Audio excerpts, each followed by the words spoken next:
విమర్శలను ఎలా చూడొచ్చు? కనబడుతుంది కదా మనకు. అంటే వాతావరణ శాఖ 16 జిల్లాలకి రెడ్ అలర్ట్ ఇచ్చింది. ఇచ్చినప్పటికీ క్షేత్రస్థాయిలో అక్కడ ఇప్పుడు మనం తుఫాను సందర్భంగా ఆంధ్రప్రదేశ్లో ఏం జరిగింది, ఎవరెవరైతే మంత్రులు ఉన్నారో వాళ్ళ సొంత నియోజకవర్గాల్లో అందరూ కూడా ఉండి తుఫాన్ను మానిటరింగ్ చేసి ఎమ్మెల్యేలు మంత్రులు అందరూ కూడా వాళ్ళ నియోజకవర్గాల్లో ఉండి పూర్తి స్థాయిలో అధికార యంత్రాంగాన్ని పరుగులెత్తించారు.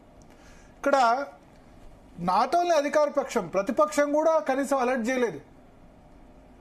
ఏ ఎమ్మెల్యే కూడా కాన్స్టిట్యున్సీ లేడు.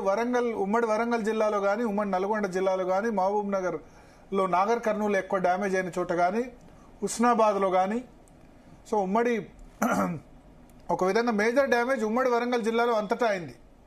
మహబూబాద్ జిల్లాలో డ్యామేజ్ కనబడుతుంది, నల్గొండ జిల్లాలో డ్యామేజ్ అయింది, నాగర్ కర్నూలులో డ్యామేజ్ అయింది. ఇక్కడ ఏ మంత్రి లేడు, ఏ ఎమ్మెల్యే లేడు. అందరూ వచ్చి జూబ్లీహిల్స్ ఎన్నికల ప్రచారంలో కూర్చున్నారు.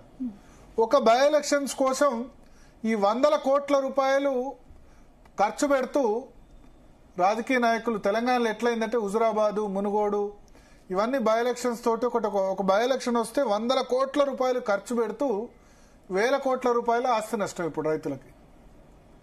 సో నేనేమంటా అంటే అధికార పక్షం ప్రతిపక్షం ఎవరికి రైతులు పట్టకుండా పోయారు.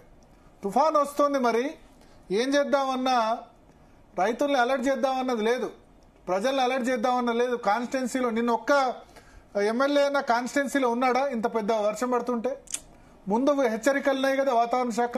ఇప్పుడు తుఫాన్ కారణంగా తెలంగాణ జిల్లాలో కూడా వర్షాలు వస్తున్నాయని వాతావరణ శాఖ కొంచెం అలర్ట్ చెప్పిన దానికంటే ఎక్కువ పడ్డాయి. ఆంధ్ర కంటే తెలంగాణలో ఎక్కువ పడ్డాయి.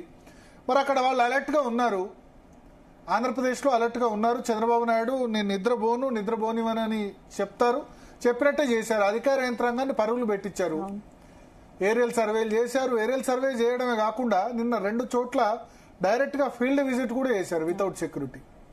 మనం ఇంతవరకు ఇవాళ ముఖ్యమంత్రి ఇవాళ వాతావరణం సహకరించలేదు, రేపు ఏరియల్ సర్వే చేస్తానని చెప్పారు, రివ్యూ చేశారు. సో ఇక్కడ సరే ముఖ్యమంత్రికి అన్ని తెలియదు అంటే ఏమంటారంటే ఇట్లా ఇంత సీరియస్ గా అవుతుంది. మరి అధికార యంత్రాంగం ఏది? ఇప్పుడు నిజానికి డిజాస్టర్ రిలీఫ్ కమిషనర్ కానీ లేకపోతే వీళ్ళంతా కానీ అలర్ట్ గా ఉండాలి. అలర్ట్ గా ఉంటే ఏమైతున్నాయంటే రైతులు ఎవరైతే ధాన్యం ఆల్రెడీ కళ్ళాల్లో ఉందో కనీసం ఆ కళ్ళాల్లోంచి తీసి ఎక్కడ రైస్ మిల్లోనూ ఎక్కడైనా దాచిపెట్టుకుంటారు. ఇప్పుడు అదంతా తడిచిపోయింది, ఎవరు భరిస్తారా నష్టం? ఇక్కడ ధాన్యం వరికి సంబంధించి కోతలు ముందే చేసుకునేవాళ్ళు. తుఫాన్ వస్తుందంటే 3-4 రోజుల ముందే మొత్తం కోసేసి కళ్ళాల్లోంచి తీసేసి చేసేవాళ్ళు కదా. వారం రోజుల క్రితమే చెప్పారు కదా తుఫాన్ వచ్చిందని. మరి ఏది మనకు ఆంధ్రప్రదేశ్ తర్వాత మన వైపు వస్తుందని తెలుసు కదా, ఎక్కడ సన్నద్ధత ఉంది? సో పూర్తి ఈ నష్టానికి ఏంటంటే ఇక్కడ 100 కోట్ల రూపాయలు జూబ్లీహిల్స్ లో ఖర్చు పెడుతున్నాయి రాజకీయ పార్టీలు. బీఆర్ఎస్ అయినా, కాంగ్రెస్ అయినా, బీజేపీ అయినా 1000 కోట్ల రూపాయల ధాన్యాన్ని 1000 కోట్ల రూపాయల పంట నష్టం చేశారు కదా రైతులది. ఇప్పుడు ఏదో తడిసిన ధాన్యాన్ని కొనుగోలు చేయాలి, లేకపోతే తేమ ఉన్నా సరే కొనుగోలు చేయాలి, పత్తి కొనుగోలు చేయాలి అని అంటారు. ఇదేదో ముందే జరగకముందే చెప్తే అలర్ట్ చేసి ఉండేవాళ్ళు కదా. ఒక్కళ్ళు కూడా వినలేదు. అందరికి జూబ్లీహిల్స్ ఎలక్షన్ ఒకటి చెప్పినట్టు అదే విమర్శలు వస్తున్నాయి. జూబ్లీహిల్స్ ఎన్నికలపై రేవంత్ పెట్టిన ఫోకస్ రైతులను రేవంత్ పెట్టాడు, అటు కేటీఆర్ పెట్టాడు, ఇటు అందరూ పెట్టారు. భారతీయ జనతా పార్టీ వాళ్ళు ఎవరు కూడా అలర్ట్ చేయలేదు. సో దానివల్ల ఈ సిచ్యువేషన్ వచ్చింది. మాట్లాడదాం. మనతో పాటు నరహరి వేణుగోపాల్ రెడ్డి గారు భారతీయ జనతా పార్టీ నుంచి ఉన్నారు, బీఆర్ఎస్ నుంచి ఎర్రబెల్లి దయాకర్ రావు గారు కూడా జాయిన్ అవుతారు. ముందుగా నరహరి గారు పెట్టాడు, ఇటు నరహరి గారు మీరు అక్కడ మ్యూట్ చేయండి. నాది యూట్యూబ్ భారతీయ జనతా పార్టీ వాళ్ళు ఎవరు కూడా అలర్ట్ చేయలేదు. సో దానివల్ల ఈ సిచ్యువేషన్ మీరు ఆ సౌండ్ తగ్గించండి. మాట్లాడదాం. మనతో పాటు నరహరి వేణుగోపాల్ రెడ్డి గారు. అక్కడ సౌండ్ వస్తుంది టీవీది, మీరు అక్కడ టీవీ యూట్యూబ్ పెట్టినట్టున్నారు. ఇప్పుడు వినపడుతుందా? పెట్టాడు, ఇటు మీ దగ్గర టీవీ పెట్టారా, మీరు యూట్యూబ్ పెట్టారా? నా దగ్గర నేను జూమ్ పెట్టాను. జూమ్ పెట్టారు కదా, మరి దానిలో సౌండ్ వస్తుంది అందుకని. నేను ఇప్పుడు యూట్యూబ్ పెట్టలేదు. ఇప్పుడు ఓకే మీ సొంత జిల్లా వరంగల్లో అపార నష్టం జరిగింది. సో ఎట్లా ఉంది అక్కడ సిచ్యువేషన్ చెప్పండి. నేను భరత్ గారు నిన్న వరంగల్లోనే ఉన్నాను, హన్మకొండలోనే ఉన్నాను. నిన్న డే అంతా వర్షం పడేటప్పుడు హన్మకొండలో తిరిగాము. వాస్తవంగా చెప్పాల హన్మకొండలో ఉన్న రోడ్లు మొత్తం కూడా మెయిన్ రోడ్ల మీదకి వెళ్ళి కూడా దాదాపు ఒక 3-4 ఫీట్ల నీళ్లు దాదాపు పోయినాయి. అంటే ఒక కుండపోత వర్షం కురిసింది, అది ఊహించని వర్షము బాగా పడ్డది. ఇవాళ హుస్నాబాద్ ఏరియా అదంతా కూడా 41 మిల్లీమీటర్ల వర్షం పడ్డది పైన అని చెప్పారు కదా పేపర్లలో. అయితే హనమకొండ గాని చుట్టుపక్కల గాని లేదా జనగాం నుంచి పై ప్రాంతం గాని హుస్నాబాద్ గాని భూపాలపల్లి గాని ఇవంతా కూడా విపరీతమైన వర్షాలు పడి చాలా చెరువులు తెగిపోయినాయి, కుంటలు తెగిపోయినాయి, రోడ్లు తెగిపోయినాయి. కొద్దిమంది ఒకరిద్దరు చనిపోయినరు. తర్వాత పంటలన్నీ మీకు ఒక ఫోటో పంపాను, పంటలన్నీ మొత్తం ఈయన వరి మొత్తం పడుకున్నది, మొత్తం కంప్లీట్ పడుకున్నది. ఇప్పుడు కొయ్యాలంటే కూడా కొయ్యరా, దాంట్లో నీళ్లు ఉంటే మురిగిపోతుంది.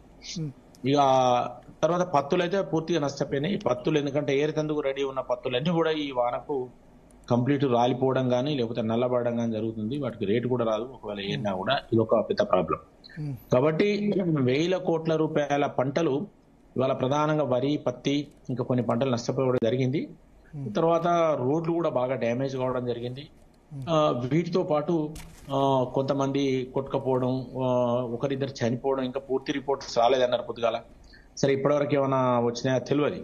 అయితే ఇలా కొన్ని పశువులకు కూడా ఇబ్బంది జరిగింది. కానీ నేనేం చెప్తున్నా అంటే సరే ఇది ప్రకృతి విపత్తు, ఇది ప్రభుత్వం చేస్తానో ఏం చేస్తానో రాలేదు.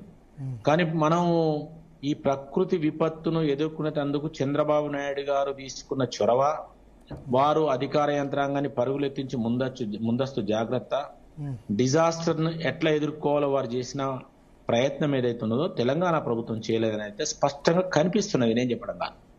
ఎందుకంటే నేను మన కాకినాడలో చూసిన, కాకినాడ లోతట్టు ప్రాంతాల వాళ్ళందరినీ కూడా ముందే చంద్రబాబు నాయుడు గారు ఊళ్ళకూళ్ళు ఖాళీ చేయించారు.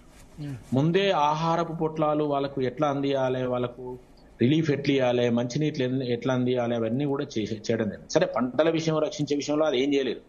కానీ ఈ లోతట్టు ప్రాంతాలను పబ్లిక్ షిఫ్ట్ చేయడం కానీ, ఆహారం అందియడం కానీ, మంచినీళ్ళు అందియడం కానీ, లిఫ్ట్ చేయడం కానీ, హెలికాప్టర్స్ కానీ అన్ని ముందస్తు రెడీ చేసింది వాళ్ళు. దానికి సంబంధించిన డబ్బులు, దానికి సంబంధించిన అన్ని రెడీ చేసింది. మరి తెలంగాణలో ఒక్కటి చేసినట్టు కనిపించేది. మీరు అన్నట్టు ఇంతకుముందు ఆయా ప్రాంతాలలో మినిస్టర్లు, ఎమ్మెల్యేలు స్థానికంగా ఉండి చేయాలి. మీకు ఒక ఉదాహరణ చెప్తా. గతంలో అందరు మినిస్టర్లు, అందరు ఎమ్మెల్యేలు వచ్చి జూబ్లీహిల్స్ లో ఏదో సమాజాన్ని ఉద్ధరిస్తున్నట్టు ఇక్కడ చేశారు.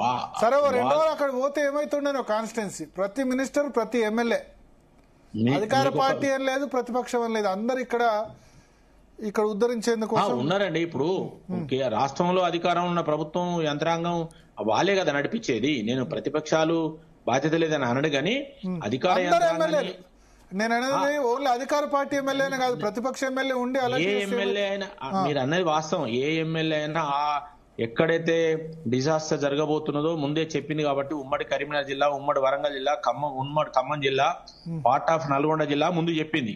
తర్వాత దాన్ని అదనంగా కొంత మహబూబ్నగర్కి యాడ్ అయింది.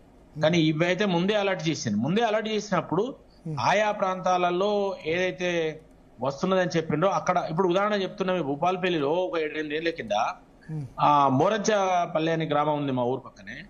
బురుగుపేట చెరువు మధ్యరాత్రి దిగిందండి. చెరువుకు 20 కిలోమీటర్ల దూరం ఈ ఊరు ఉంటది మోరంచ. ఆ చెరువు దిగిన తర్వాత గ్రామ సెక్రటరీ గాని అక్కడ ఎంఆర్ఓ తెలుసు,